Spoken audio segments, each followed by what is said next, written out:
What's good, y'all? I am Vehement and welcome to a long overdue video. Yo, this game released in October and here I am in March. Yeah. But I wanted this video to be after the hype, long after the hype. You know, this video wasn't called Cyberpunk 2077 after the hype. How good or bad is it for nothing? But before we get into this, if you're new here, I do game related content, gaming news, game rants, game reviews like this one. Gonna be more long form content in the works. And if any of that interests you, hit the subscribe button, make sure you like the video and hit the bell to get notified, otherwise YouTube won't push my video to you. But anyways guys, let's dive into this review.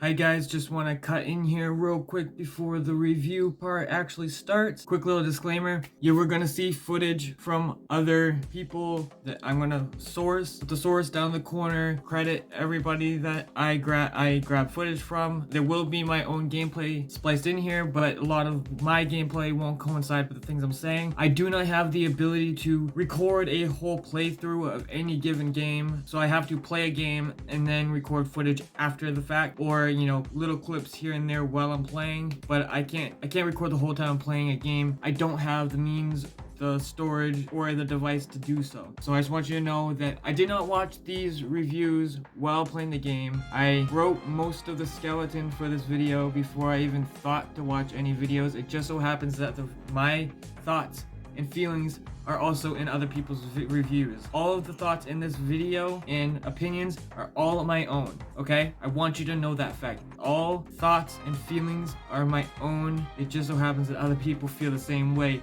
I wonder why. Anyway, enjoy the video. I want to start off by saying one thing, and that it really sucks so much. This game has so much potential. There's so many diamonds inside what feels and looks so very rough, between a PR nightmare and a messy product. I loved and hated this game all at the same time. For every emotional tear I shed from well written and well acted dialogue was another tear shed from an immersion breaking glitch or game breaking bug. This game is unfinished and is not the same game we were promised. Don't take my negativity for hatred, because on the contrary, I liked this game, but I wanted to love this game. But the game fought me. But here's the thing, my experience wasn't nearly as bad as what I've seen others face. But the beginning of my journey, however, was bumpier than a trail in the middle of the woods during a terrible storm. How I first experienced Cyberpunk was on the PS4 base model on launch day, before we knew what we were all in for, and let me tell you, it was rough. I immediately was disappointed when I got into the character creator and everything looked smeared with Vaseline, with bad anti-aliasing, low resolution, facial hair looked like gross blotches, and there was poor textures. I was floored. I immediately started to smell something was up. I continued to create my character, and once I got into the game, the facade was over. I knew things weren't right, I was unhappy, but I kept playing until I couldn't anymore. I got to a little after you and Johnny become buddies, and I just couldn't deal with the performance issues, the overall graphics and low resolution on base console. I was more unhappy than I've ever been with a game in my life, and I've played some pretty bad games, man. To elaborate on why I was so unhappy was because I felt lied to, I felt deceived, I felt like I was close to scammed. And the thing is, technically, it was a scam. A scam is when you are made to believe you are receiving a product, for example, and they talk it up to something it's not, and you don't receive what you were shown. A scam is when you are intentionally lied to and, again, deceived. That's what happened. They showed gameplay that wasn't actually real, just like EA did with Anthem, and CDPR gave reviewers canned footage so that we would believe that this game looked like that. They hid the console gameplay on purpose. So yes, it was a scam by definition, and throughout this review I will elaborate further on my experience. But I was so fed up with the console release that I chased my refund, and I finally caught it with a GameStop refund for a physical copy. Thank the GameStop lords. However, when it comes to physical releases, CDPR really likes to entice us with all kinds of feelies and physical niceties. It's a nice touch with their physical releases, and they deserve props and due respect for spicing up the deal like that. Honestly, companies really should do that more, but hey, can't be dipping into that profit margins now, can we? Oh no, don't swear at them like that. Oh no. But back to the game itself. So I decided I still wanted to play Cyberpunk and make this review, but this video scope was way smaller when I first started. So I got my refund and immediately got it on PC because I heard the performance there was much better. And as of now, it seems like the PC and Stadia are the only good places to play Cyberpunk. even though it still brought my PC to its knees compared to most games. I hovered around the 30s and mid 40s on average for FPS on Ultra. So here comes the nerdy stuff. I have a GTX 1660, not the Ti, not the Super, just the basic 1660, and the worst version of it. It's the Asus Phoenix Edition with its terrible cooling and lowest performance compared to other versions. My CPU is the Ryzen 7 2700 and started my playthrough with 8GB of 2666 MHz RAM. Then halfway through upgraded to 32GB of 3200 MHz, and I have 500GB SSD, but that about lists what's important to y'all before I go on about this game's performance later in this review. So, mild spoiler warning. Cyberpunk 2077 is a futuristic open world RPG game based in the year 2077. I'm sure you guessed, who would've knew? And you play as V, a mercenary with dreams of becoming a legend or the best merc to ever live in Night City, but one job doesn't go right and leads to the joining between V and Johnny Silverhand, the legendary rocker from 50 years in the past, who follows you throughout your time in Night City, and from that point forward your goal is now to get him out of your head without losing your life. Okay. So that's a vague story summary, but you're probably wondering, how is it? Well, I liked the story most of the time. I'd say the middle fell flat and made the game feel bland and like I was dragging on for too long, but when it was good, it was really good. But however, I feel Johnny's intentions are vague and hard to understand, aside from the he hates corpos and the corpos ruin everything. Corpos are greedy. Corpos need to be stopped. Okay, Johnny, now the class knows how you feel, but can you share with us why you hate the corpos? Cause I hate the corpos, that's why. Cause they suck, that's why. Johnny, we already been over that. I hate the corpo rats. Yes, Johnny, we got that part. Screw corpos. Okay, we're done here. The Jackie arc from the main story and then the side stuff was the best part, and sadly, that's only the beginning of the game and one of the best quest lines in the game. Story-wise, aside from the Pan Am stuff, and both are left as an optional side mission, I legit cried when, you know what, happened at the beginning, and I cried again during the Mama Wells mission. Seriously, you need to play the Mama Wells mission. But I feel like a lot of parts of the main story was a bit forgettable, like, as I'm writing this, I've forgotten a lot of the story. I only vaguely remember big stuff. Some missions didn't show clear motivation or was poorly executed. However, the writing for dialogue is great. The way conversations are written were fantastic. It's really well done. It makes everything feel believable and makes you care about what everyone's saying. Oh, so you know Liam. You do time together? Share a bunk? Smoke blunts in the back stairs? No. Of course not. He's a rich Gannic typical suit. Doesn't even see peeps like you or me. Or if he does, it's just a spit on us. So why are you taking his side? Why make this harder for me?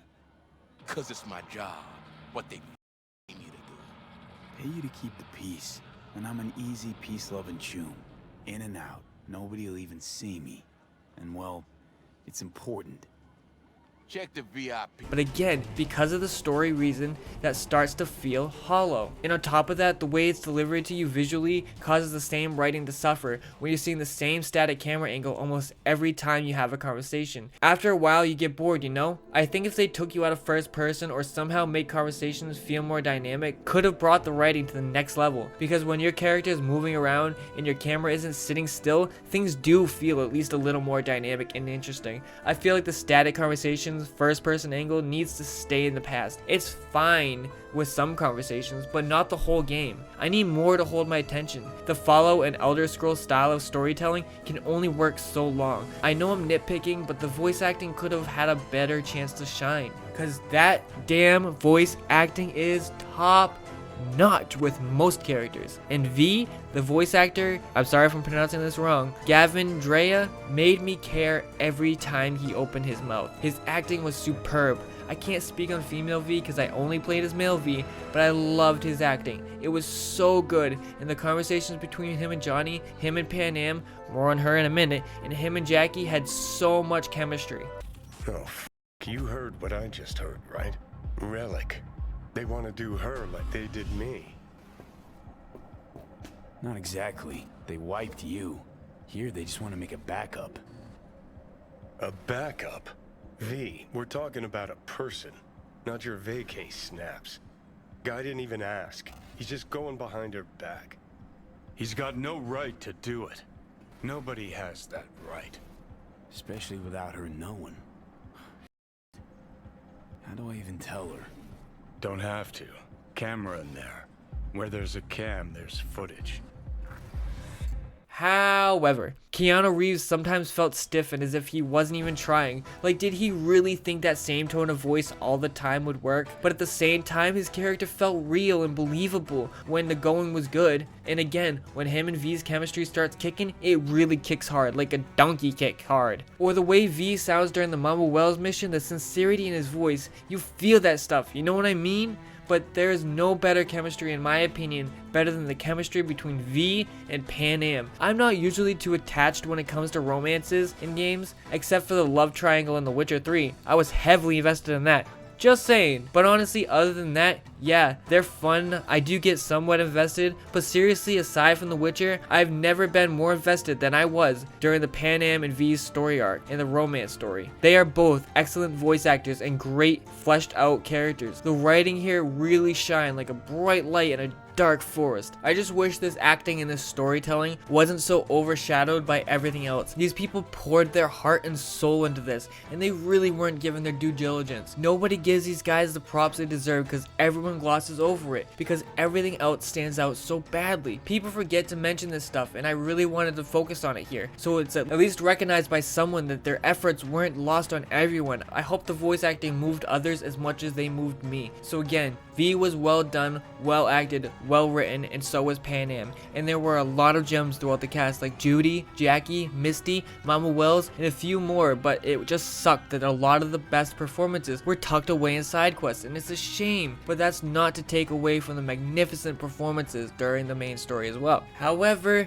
none of that matters if the game don't perform decent or at least look decent. So does it? How does it perform compared to base PS4? How much better did it look? Could I run the game stable? Well, yes, in my opinion, it did on my rig specifically, but only if you're okay with console level FPS. Although that's at ultra graphics setting, like I said at the beginning, at a little over 30 FPS. But after patch 1.1, I averaged about 44 FPS. I was perfectly happy with that, except for the weird pop in and poor draw distance issue that patch 1.1 caused. Like, for real, I don't know what they did, but the draw distance even maxed out was terrible after patch 1.1. At a close range, you could see textures and objects slowly phasing in and out. However, the game looked beautiful when things were all working properly, when things weren't popping in or textures being gross, but it's also ignoring all the bugs and glitches and game-breaking BS I ran into along the way, constantly taking me out of the experience, destroying my immersions, and just downright making me upset. There is absolutely no excuse for some of the things I ran into, and for them to go on record in their apology claiming they didn't see the issues players are encountering, that's a big old smelly lie being farted out by the PR trying to save face. It's a bold-faced lie and we all know it. So VMage, you're asking, what kind of issues did you run into, you're wondering? Well, let me get right down and dirty and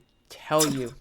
The forecast in Night City is a little weird, because apparently their weather is different than ours in the real world, because they got a bad case of raining cars. Make sure to go out with your umbrella in Night City or a good deal of health insurance. It seems as though some people must have teleportation devices in their cars, because people be popping out of thin air on the road causing me to butt thrust their bumper. Oh, and I guess they don't got earthquakes. No, that would make sense. They get spontaneous explosions, and thunder also sounds a lot like distance explosions. How odd. You know, V may have a lot of head problems, but no one mentioned weird cases of black bars in his vision. Guess we should see a Ripper Doc for that one. Nope. Actually, I had to revert back to an old save to fix his vision. I guess an eye exam won't see to the problem. See what I did there? Also, I don't know if V was having spasms, but after the boss from the parade mission, V started holding his gun weird and forgot how to look down the sight properly, so I couldn't proceed. So again, I was forced to revert back to an old save. Guess his Chrome was acting up. It appears as it's better for the economy in Night City to just never load some assets in, or leave dimension breaking holes in the world so V trips and leaves the map completely. And I guess people of Night City want to save some money, never getting a texture on their body, or even a face for that matter. Also, some of their clothes looks awfully muddy.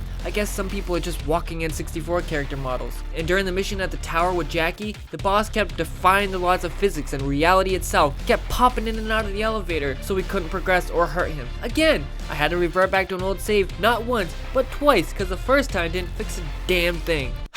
Now that I got that off my chest, and I feel like in this rare instance, the sound design and this plethora of bugs and glitches kind of go hand in hand. A real Bonnie and Clyde scenario. Thing is, you'd get better to sound design from a close call wet fart. It'd be more interesting too, but while playing the game, I would go back and forth from high quality gaming headphones to not great computer speakers. And with headphones, it can sound good, even great. The soundstage sounds pretty damn wide, even with closed back cans. Things sound like they're coming from the direction they should and sound as they should, but that's only when it works. But the problem lies more within the sound design itself and how it sometimes glitches and voices overlap each other, conversations cut themselves short, and in some parts there's just no sound programmed on purpose, and it just ruins the experience. A perfect example of bad or just non-existent sound design. Now mind you, many people have pointed this out, but it was a mission when you're in Johnny's flashback, and you know what?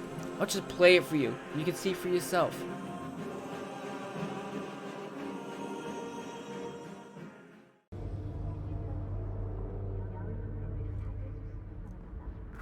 I'll be in the car. Can't wait too long, though. You'll wait as long as you need to.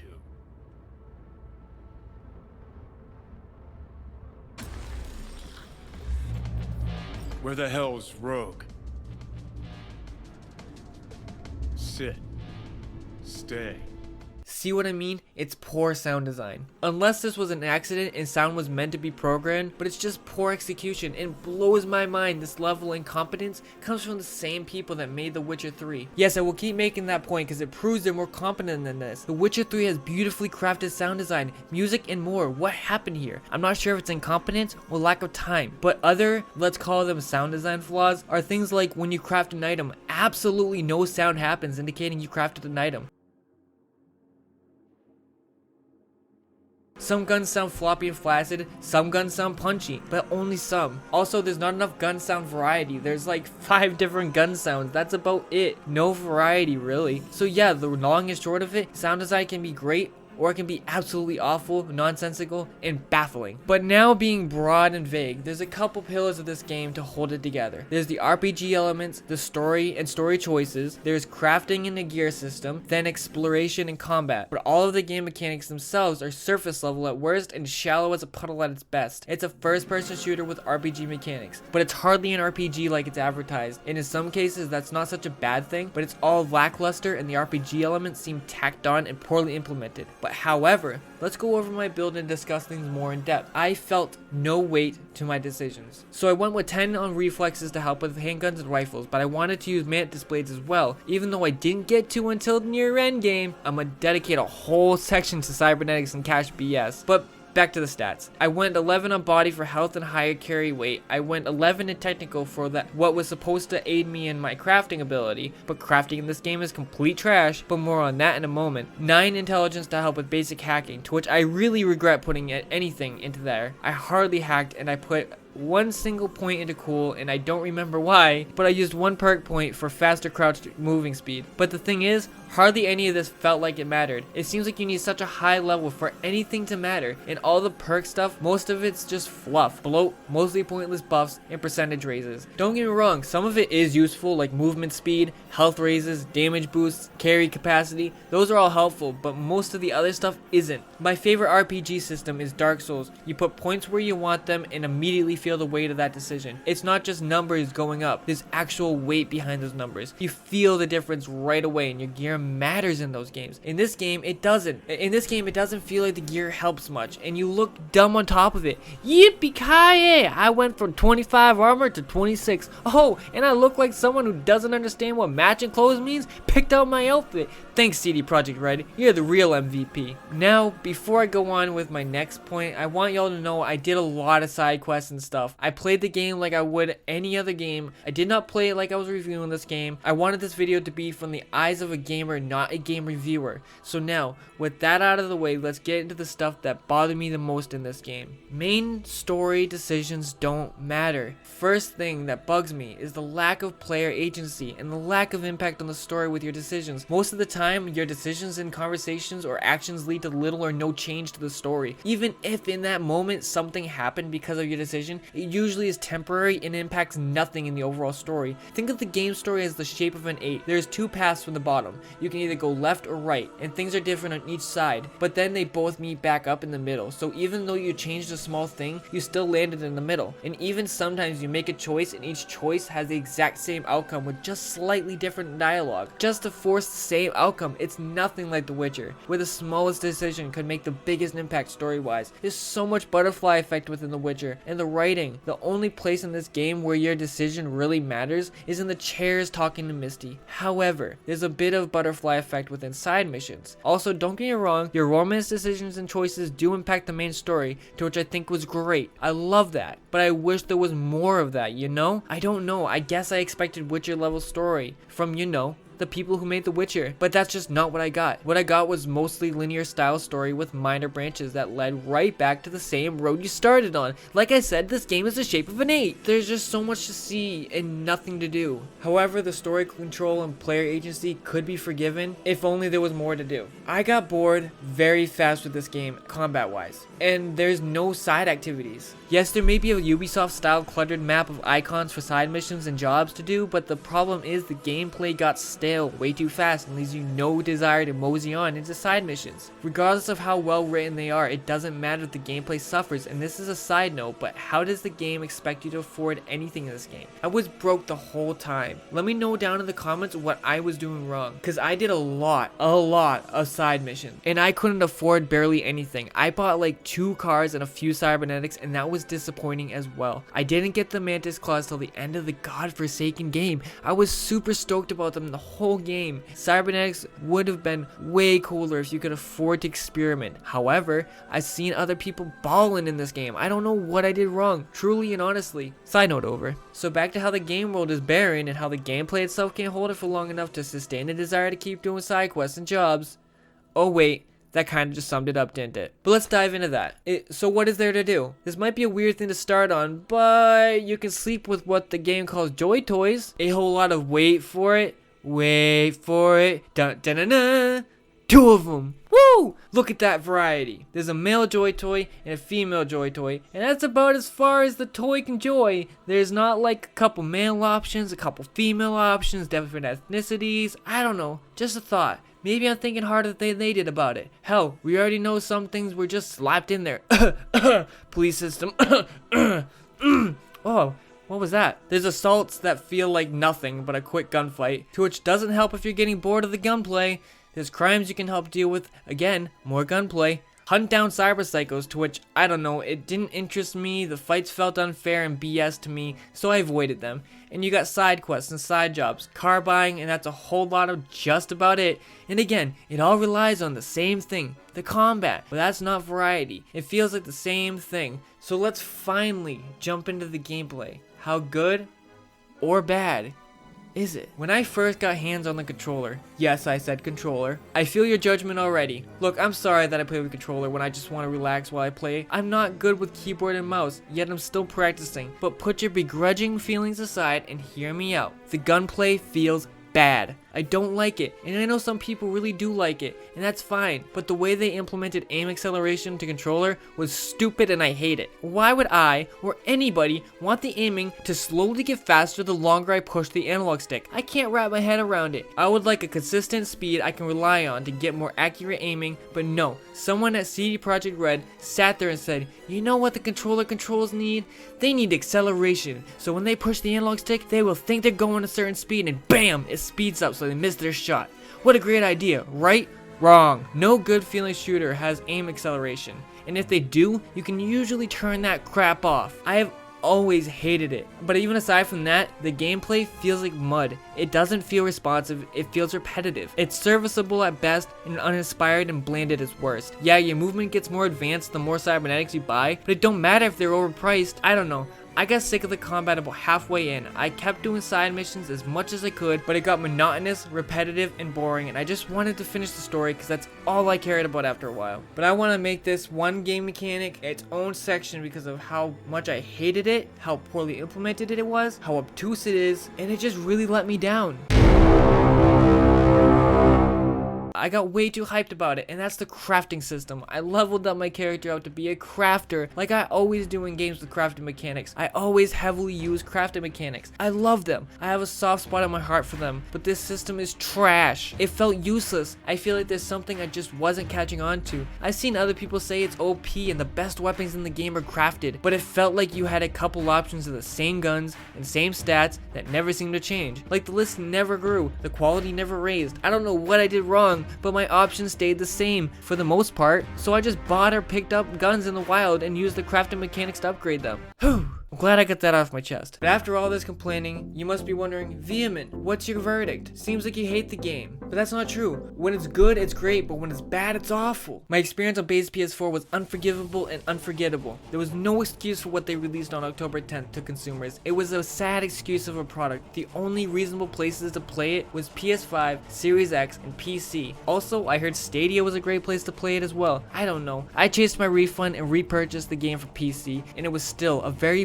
broken, messy, buggy, glitchy, sometimes game-breaking experience. I had to reload saves because of bugs. I had crashes and a myriad of ridiculous bugs. This game was broken and unfinished. It's still unfinished after patch 1.1. This game needs another year and a half to cook. I think the sound design is flawed and downright missing in parts, but can be great and impactful when it's actually working. The gameplay is great till it's just not. Also, some of the characters could have used more fleshing out, like Johnny's vague hatred for corpos. To be honest, I wish Jackie had more screen time, and I wish there was more story impact and fleshed out decision making. However, some side missions held more depth than even some of the main missions. I loved Pan Am's story arc, and Jackie's mom's mission put me into tears. It was very powerful. I love the setting. You can tell so much care and love and detail went into this game. I think the big flaws are there due to time restraint and its forced launch. If it had more time, I think this game could have almost lived up to the hype. I say almost because there's still those story issues, but maybe with time they could have pulled off a Witcher 3 level branching story and character agency. I'm in no way saying the story was bad. It's among one of my favorites as of now, and even with all of these flaws, I think that this game is in my top 20. Yep, you heard me right, and that's because of how much I love the world and how it was able to pull me in and speak to me in ways other games just can't. It's okay to like a flawed product, especially one that so much love is poured into. But again, this game as a game is just not great and needs more time and more fixing and less corporate meddling. And maybe with time, it can pull off a No Man's Sky.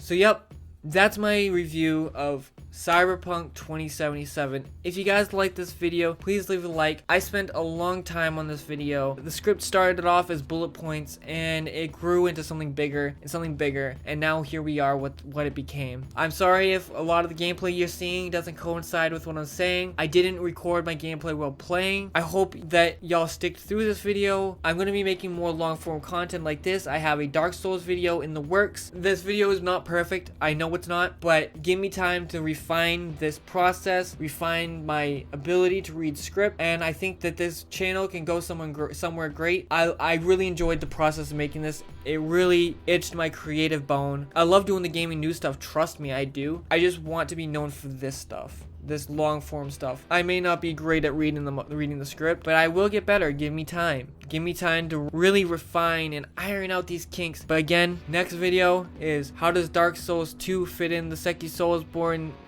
series? How good? How bad is it? Why does everybody hate it? And how do I personally feel about it? And why is it looked so down upon? And I think I might have an answer. Look out for that video. But again, if you enjoyed this video, leave a like. And if you want more content like this, hit the subscribe button and hit that bell to get notified. Otherwise, YouTube won't push it to you.